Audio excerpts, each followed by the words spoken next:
Bismillahirrahmanirrahim. Assalamualaikum warahmatullahi wabarakatuh. Perkenalkan, nama saya Riniani dengan NIM 2120251, Prodi Pendidikan Agama Islam, Fakultas Tarbiyah dan Ilmu Keguruan. Baiklah, pada kesempatan kali ini saya akan memaparkan jawaban atas pertanyaan-pertanyaan manajemen pendidikan dengan dosen pengampu Ibu Sito Rahmana MA. Soal yang pertama, jika saudara diangkat menjadi kepala dinas pendidikan di daerah saudara, tugas pertama yang harus dikerjakan adalah menyusun rencana strategis pengembangan pendidikan menjadi tanggung jawab dinas selama masa jabatan saudara. Jelaskan secara rinci dan lengkap langkah-langkah strategis apa yang akan Anda lakukan dalam membuat visi, misi, tujuan, strategi, program pendidikan, dan sasaran pendidikan. Jawabannya, jika saya diangkat menjadi kepala dinas pendidikan, langkah pertama yang akan saya kerjakan adalah membuat visi. Visi ini merupakan sebuah rumusan umum mengenai keadaan yang diinginkan pada akhir perencanaan untuk mewujudkan suatu sasaran yang mungkin dicapai dalam jangka waktu tertentu. Saya akan merumuskan visi tersebut secara singkat dan padat beserta uraian yang singkat dari visi tersebut. Dalam perumusan visi, saya akan lebih memperhatikan tentang fungsi pendidikan agar kegiatan pendidikan yang dilaksanakan di daerah tersebut bisa berlangsung dengan efektif dan kondusif. Langkah selanjutnya yaitu misi. Misi merupakan suatu pernyataan tentang apa yang harus dikerjakan dalam usaha mewujudkan visi yang telah dibuat. Jikalau saya menjadi kepala dinas pendidikan, maka misi itu harus ibaratkan langkah-langkah kecil yang dibagi untuk mempermudah proses pencapaian tujuan. Selanjutnya yaitu tujuan. Tujuan adalah penjabaran visi dan misi dan merupakan hal yang akan dicapai atau dihasilkan. Tujuan saya adalah harus mempunyai sintesi pada upaya peningkatan di segala aspek bidang pendidikan, kegiatan pendidikan yang sangat efektif dan kondusif. Selanjutnya adalah strategi. Strategi adalah cara yang ditempuh dalam rangka mencapai visi dan misi. Jadi, gimana cara kita agar pendidikan ini dapat berjalan lancar dan mencetak tenaga kependidikan yang bagus? Tentunya kita butuh strategi seperti meningkatkan kualitas sumber daya manusia. Langkah selanjutnya yaitu membuat program pendidikan. Program yang pertama yang akan saya buat yaitunya meningkatkan sumber daya pendidik dengan menyediakan sarana dan prasarana bagi mereka. Yang kedua, saya akan meningkatkan keamanan dan ketertiban di dunia pendidikan. Dan terakhir adalah memberikan bantuan kepada peserta didik yang kurang mampu agar ia dapat melanjutkan pendidikan ke jenjang yang lebih tinggi. Langkah yang terakhir yaitunya sasaran pendidikan. Sasaran yaitu proses kegiatan apa saja yang akan dicapai dalam capaian kinerja pendidikan di daerah tersebut. Jikalau saya sebagai kepala dinas pendidikan agar sasaran itu tepat,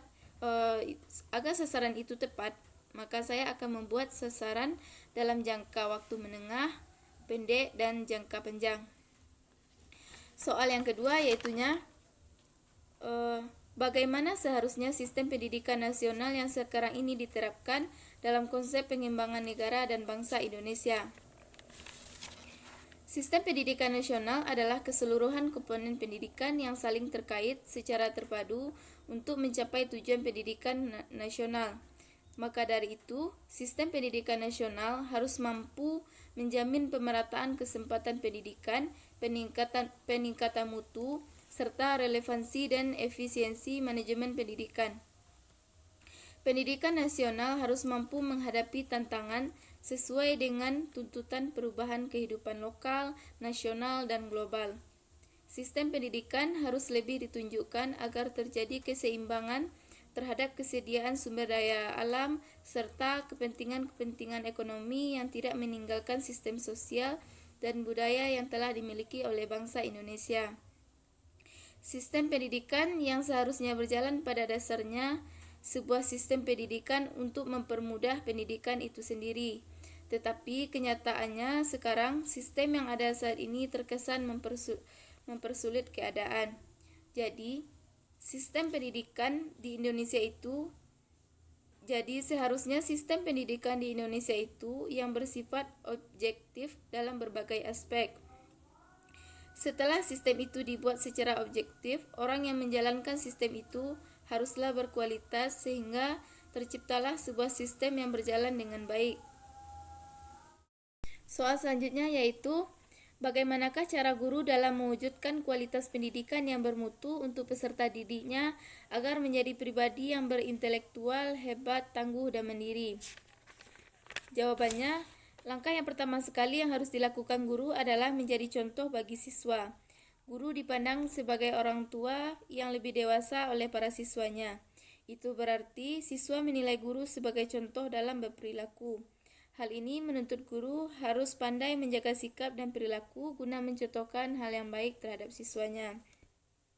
Selanjutnya, guru harus memaksimalkan perannya dengan memperkuat kemampuan profesional pedagogik, personal maupun sosial, dan teknologi terkait pembelajaran.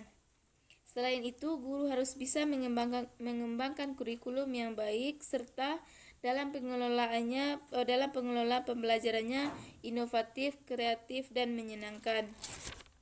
Pertanyaan selanjutnya yaitu bagaimanakah cara pengelolaan dan peningkatan sumber daya manusia di perguruan tinggi agar menghasilkan generasi bangsa yang cerdas, kompetitif, dan produktif?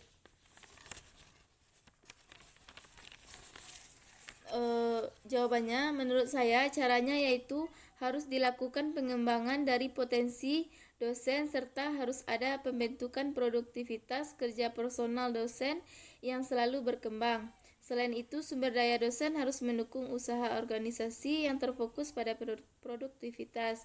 Pelayanan dan kualitas produktivitas kerja sangat dipengaruhi oleh usaha, program, dan sistem manajemen sumber daya manusia perguruan tinggi itu sendiri. Selain itu, seorang dosen harus memiliki komitmen untuk meningkatkan mutu pendidikan, memiliki bekal, minat yang baik, serta bisa bertanggung jawab secara profesional. Dengan itu, bisa menghasilkan generasi bangsa yang cerdas, kompetitif, dan produktif. Selain itu, perguruan tinggi harus menerapkan strategi-strategi yang diharapkan nantinya mampu melahirkan generasi muda dengan sumber daya manusia yang unggul dan berkualitas. Soal selanjutnya yaitu hal apa yang seharusnya dilakukan oleh pengelola lembaga pendidikan untuk menciptakan lembaga pendidikan yang baik dan bermutu, yang memperhatikan dan memenuhi harapan dari semua pihak yang terlibat dalam lembaga pendidikan. Jawabannya, hal yang seharusnya dilakukan oleh lembaga pendidikan adalah memperhatikan dan mengidentifikasi keinginan-keinginan dari pihak-pihak yang terkait, antara lain yaitu pemerintah, yaitu kepatuhan seorang pengelola lembaga pendidikan terhadap semua peraturan yang diberlakukan pemerintah melalui Dinas Pendidikan. Selanjutnya, siswa dan orang tua. Keinginan mereka mendapatkan pelayanan yang baik dengan hasil lulusan yang berkualitas, berbudi luhur, terampil, dan bertanggung jawab. Selanjutnya yaitu komunitas.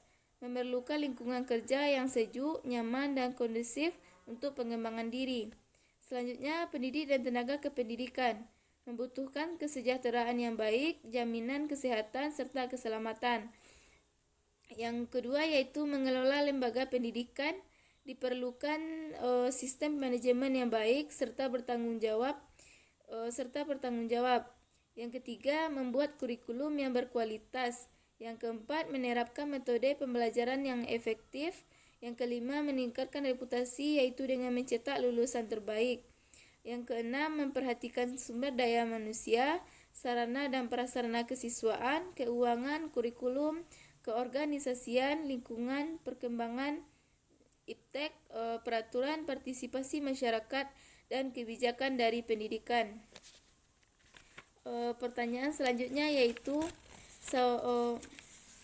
carilah jurnal-jurnal terbaru terkait salah satu materi yang dibahas, kemudian cantumkan jurnal tersebut dalam tugas saudara dan berikanlah gagasan ilmiah saudara terkait dengan jurnal tersebut. Dan temukanlah dalam jurnal yang saudara pilih itu apa yang menjadi karakteristik dari jurnal tersebut dan bagaimanakah implikasinya terhadap pelaksanaan proses pendidikan masa sekarang. Jawabannya, materi jurnal yang saya ambil yaitunya manajemen tenaga kependidikan. Judul jurnal yaitu Tugas dan Fungsi Manajemen Pendidik dan Tenaga Kependidikan yang ditulis oleh Suarga dari UIN Alauddin Makassar.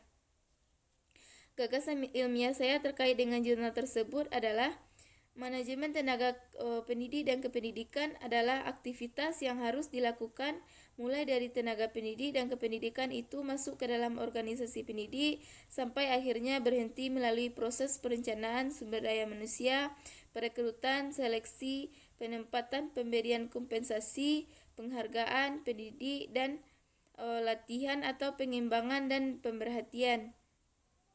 Tugas dan fungsi tenaga pendidik atau guru dan dosen didasarkan pada Undang-Undang Nomor 14 Tahun 2007 yaitu sebagai agen pembelajaran untuk meningkatkan mutu pendidikan nasional, pengembangan ilmu pengetahuan, teknologi dan seni serta pengabdi kepada masyarakat. Sementara tugas tenaga kependidikan berdasarkan Undang-Undang Nomor 20 Tahun 2003 Pasal 39 ayat 1 Pasal 39 yang pertama yaitu tenaga pendidikan bertugas melaksanakan administrasi, pengelolaan, pengembangan, pengawasan dan pelayanan teknis untuk menunjang proses pendidikan pada satuan pendidikan. Yang kedua, pendidik merupakan tenaga profesional yang bertugas merencanakan dan melaksanakan proses pembelajaran, menilai hasil pembelajaran, melakukan pembimbingan dan pelatihan, serta melakukan penelitian dan pengabdian kepada masyarakat, terutama bagi pendidik pada perguruan tinggi. Yang menjadi karakteristik dari jurnal tersebut adalah guru, yang mana guru sebagai tenaga penggerak utama dalam bidang pendidikan dengan jumlah yang paling besar yang kemudian diharapkan dapat memajukan dunia pendidikan. Implikasi jurnal tersebut terhadap pelaksanaan proses pendidikan masa sekarang, yaitunya tenaga pendidikan dan kependidikan memegang peranan strategi terutama dalam upaya membentuk watak bangsa melalui pengembangan kepribadian dan nilai-nilai yang diinginkan. Peranan pendidik, guru, dosen, pelajar, instruktur, tutor, widyaiswara dalam masyarakat Indonesia tetap dominan sekalipun teknologi berkembang amat cepat. Jadi sekianlah dari penyampaian saya, terlebih dan terkurang saya mohon maaf. Sekian, terima kasih. Wassalamualaikum warahmatullahi wabarakatuh.